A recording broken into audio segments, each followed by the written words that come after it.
En esta cuarta clase vamos a ver tres temas fundamentales que tienen que ver con el disfrute, con el deleite, con el goce del vino.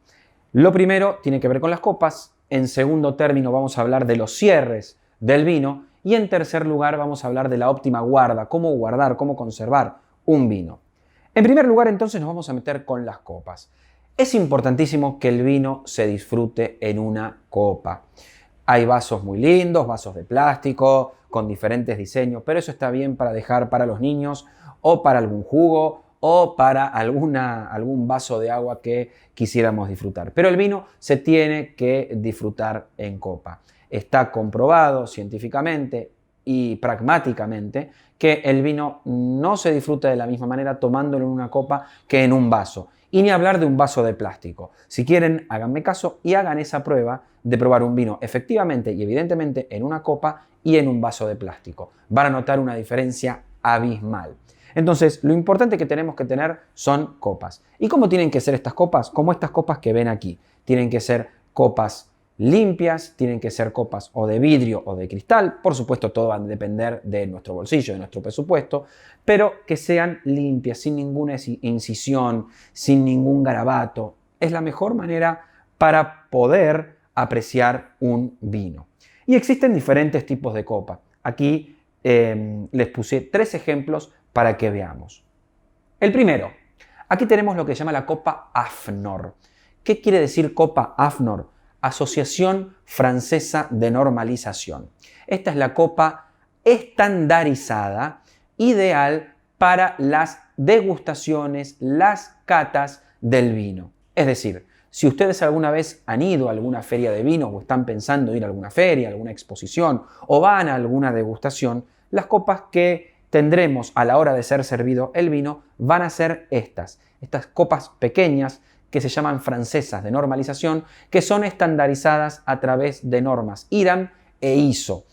En estas copas vamos a poder analizar de la mejor manera organolépticamente el vino. Es decir, son copas pensadas para poder estudiar y analizar y concentrarnos en las características puntuales del vino. Seguramente si estemos en casa nos vamos a querer lucir con alguna otra copa más grande que ahora les voy a mostrar a continuación. Pero estas son copas para analizar, para trabajar, si queremos ser profesionales del vino. Estas son las copas que indispensablemente tenemos que tener en casa o en cualquier vinoteca tenemos que encontrar estas copas denominadas AFNOR, francesas de normalización, ideales o pensadas para las catas y las degustaciones. En segundo término, estas son las copas más grandes. Uno puede encontrar copas de vino blanco, de vino tinto, donde tenemos copones y las bases mucho más amplias y abiertas. Generalmente aquí tenemos una copa de vino blanco, mientras que la copa de vino tinto generalmente es más abierta aún para que se pueda expresar el cuerpo con mayor intensidad y precisión. Generalmente las copas de vino blanco suelen ser, como ven acá, más espigadas y más cerrada la base. ¿Por qué? Porque lo que se busca en el vino blanco es, a la hora de hacer la olfacción, lograr mayor concentración de aromas. Recuerden que en el vino blanco lo que se busca es aroma, frescura, mientras que en el vino tinto buscamos que se abra mucho más ese cuerpo, esa estructura que encontraremos en cualquier vino tinto. Ahora bien, ¿cómo servimos el vino? Ustedes habrán fijado en la clase anterior que no tenemos el vino servido más allá de lo que se llama la línea del ecuador o la mitad.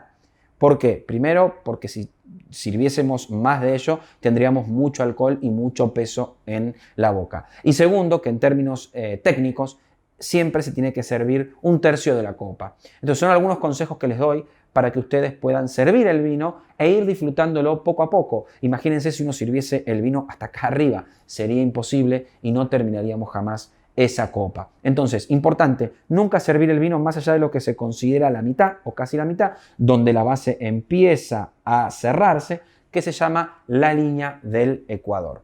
Entonces, ¿esta copa cómo se llama? Se llama copa bordelesa. El copón, aquel copón que es más ancho, se llama copa Borgoña. Estas son copas ideales para tener en casa, ¿sí? Para disfrutar de un buen sábado a la noche, un buen encuentro con amigos y disfrutar de un vino de una manera más relajada. Mientras la copa AFNOR es mucho más profesional, esta es mucho más para el disfrute del vino. Y finalmente tenemos las copas de espumantes. Las copas de espumantes, fíjense que son mucho más espigadas. ¿Cómo se llaman estas copas? Se llaman copa flauta o flûte en francés. ¿Cuál es el objetivo de la copa flauta? La copa flauta es bien fina. ¿Por qué? Porque pensemos en los espumantes, que lo veremos en la próxima clase.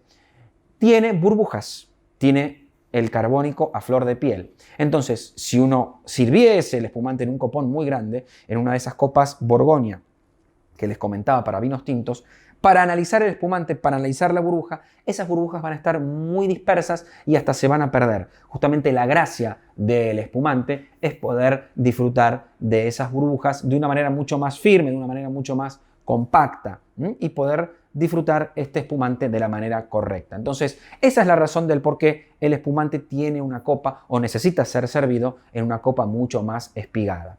Por supuesto, después estará el gusto y el placer de cada uno. Hay gente que le gusta hasta tomar un vino tranquilo, es decir, que no sea espumoso en una copa flauta, o un espumante también en una copa Borgoña porque quiere servir una mayor cantidad. Eso después dependerá de cada gusto personal.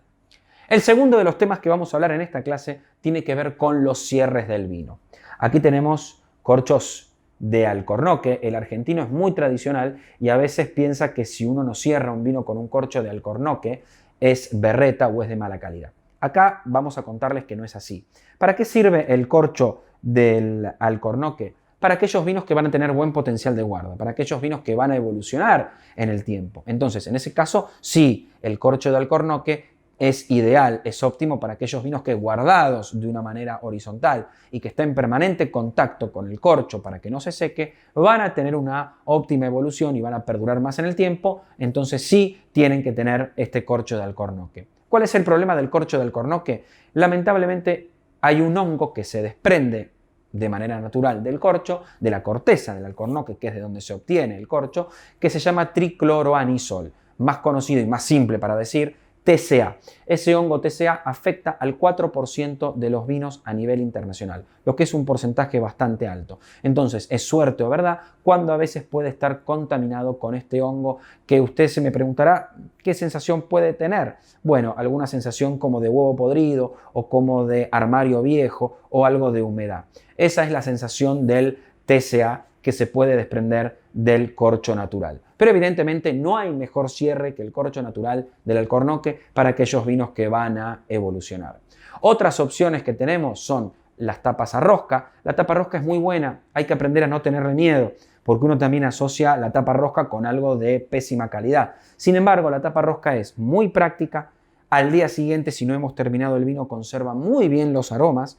Y tercero, la tapa rosca sirve para tapar aquellos vinos que, al contrario de los vinos que mencionábamos, que van a tener muy buen potencial de guarda, tienen que ser tomados muy próximos a la cosecha del año. Es decir, ¿qué tipo de vinos? Blancos, rosados y tintos denominados jóvenes, que no van a tener un gran potencial de guarda. Entonces, estos vinos no es necesario que tengan el corcho de alcornoque. Entonces, asocien a la tapa rosca con vinos pensados para ser bebidos y disfrutados mientras son jóvenes.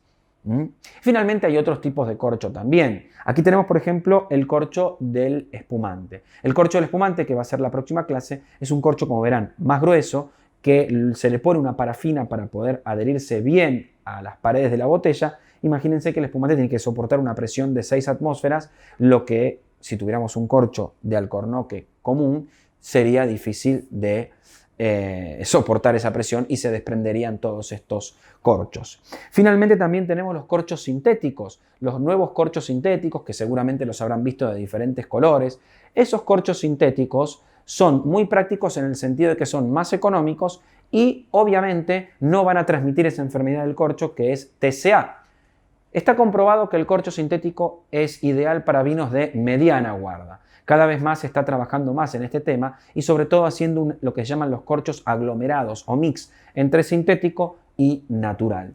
¿Cuál es la desventaja del corcho sintético? Que muchas veces puede dar algún olor a producto químico, porque en definitiva el sintético no deja de ser un producto químico. Todo tiene su ventaja y desventaja, como estarán viendo. Y finalmente ahora está de moda o empezando a picar en distintos tipos de vino en punta el tapón de vidrio. Obviamente todavía hay mucho para analizar, es caro para comprar también un tapón de vidrio, por supuesto que es muy sofisticado y muy refinado. El tema con el tapón de vidrio es que todavía no se sabe a ciencia cierta ni con exactitud cuál es el potencial de guarda que le puede ofrecer un tapón de vidrio a un vino. Por lo pronto se está aplicando a vinos blancos y rosados pensados para ser tomados de manera joven. Finalmente, lo que nos queda por ver es cómo guardar un vino. Un vino se lo tiene que cuidar muchísimo. Como hemos visto en nuestras clases, el vino es como un ser vivo que nace, crece, alcanza el pico máximo, decrece y finalmente muere. Entonces, como un ser humano, el vino tiene que ser cuidado y tiene que cuidarse. Imagínense si nosotros comprásemos un auto y lo dejásemos en una zona insegura o en la calle y probablemente nos lo pueden rayar o puede deteriorarse rápidamente. Lo mismo pasa con un vino. Un vino, si lo compramos, por más que tengamos al mejor vino, si lo dejamos a la intemperie, si lo dejamos bajo los rayos del sol, si no lo guardamos en un lugar donde haya una quietud, el vino se nos va a perjudicar. Y esa evolución del vino natural va a ser muy desfavorable y negativa. Entonces, lo ideal es tener una cava, una cavita que hay de 10, de 12, de 14, de 16, de 18, de 24 botellas y más. Y en esas cavas, a una temperatura controlada entre 14 y 16 grados, podemos tener nuestros vinos a una temperatura constante. Si llegamos a tener un vino blanco o un espumante, lo sacamos un tiempo antes, 1 o 2 horas antes, y lo metemos en la heladera para llegar a temperaturas más bajas entre 6, 8 y 10 grados respectivamente. Entonces, es importante tener una cava, tener el vino de manera horizontal para que pueda evolucionar, sobre todo aquellos vinos que llevan corcho. En la cava no tenemos que tener demasiado tiempo aquellos vinos que tienen tapa rosca, porque esos no van a ser vinos que vayan a evolucionar. Y finalmente tenemos que tener buenas condiciones de guarda. Si no tenemos una cava eléctrica, podemos tener algún sótano, podemos tener algún lugar alejado de la luz, del ruido, de la cocina, ni hablar. Es fundamental tener el vino lejos de la cocina, donde manipulamos temperaturas, donde manipulamos olores y donde manipulamos un montón de variaciones térmicas, que eso va a perjudicar la correcta evolución del vino. Entonces necesitamos poca luz, quietud, buena humedad relativa y un ambiente bien alejado de cualquier tipo de vibraciones. Entonces finalmente hemos visto las copas, hemos visto los corchos y la guarda ideal del vino. Les propongo en la próxima clase hablar de la elaboración de espumantes.